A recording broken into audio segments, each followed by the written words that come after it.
May DXKI na. 1960s. Yeah. Bago matulog, basta usually si mama ko kasi nakikinig. Lakanila yata yun eh. Ganun, mga 7 o'clock. So, nakikinig kami. Ay, wow. Ako, nakikinig. So, nakikita ko ang ganda ng mga message. Tapos marinig ko si June S. pa dito. Doon kami sa banga eh. So, wala kaming access masyado dito. So, ang DXKI nakatulong talaga sa aking childhood.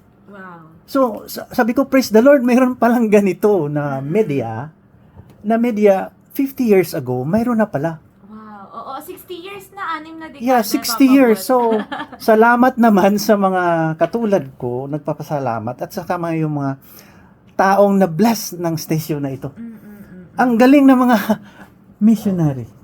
Yung gumawa nito, magaling. No? Parang sila ni Lord para Holy Spirit guided people ito eh. Yeah, oo. Kasi kung wala sila, saan tayo? Tayo pa naman tao, marami tayong mga ginagawa na hindi maganda, not pleasing to God. So, hindi makorek. Hindi makorek ang sarili natin. Ginagamit ng ating Panginoon. Yeah, so salamat sa kay Mika Jen, no? Yung ihada ko si Joy nandito. Si Gladys Pay, Pastor Alex, ang galing. Lahat na dumaan dito. Sila Mika Ferl. Rejoice. Yes, ang galing talaga. Oo. Ano po yung paanyaya nyo sa bawat isa na nakikinig, Papa Bot, na patuloy na makinig, sumuporta, at manalangin po sa ministry ng DXKI?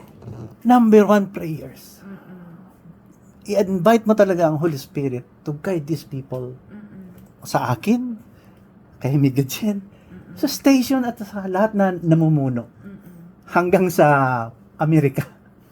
Kasi kung wala yan, ako, pariwara tayo, alam ko naman, madali tayong matempt ng mundo.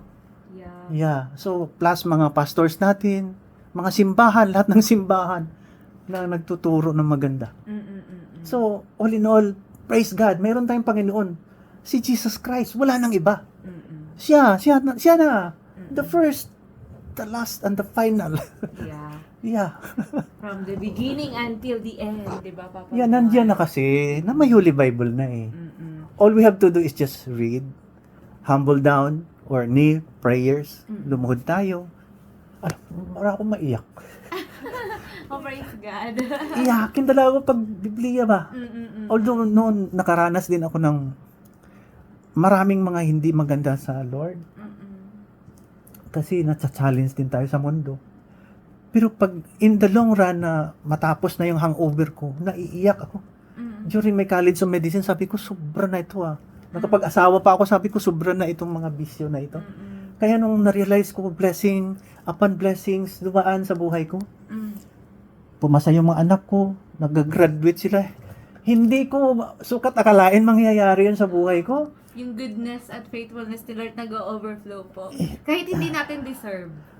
Undeserved grace nga eh. Sabi ko nung pumasa si Badet, yung waywam ko na anak sa Canada. Uminto ako ng inom. Ayaw ko na. Nung pinangak si Ramboy, ayaw ko na manigarilyo, ayaw ko na. So dati yung buhay niyo po pala, ang daming bisyo.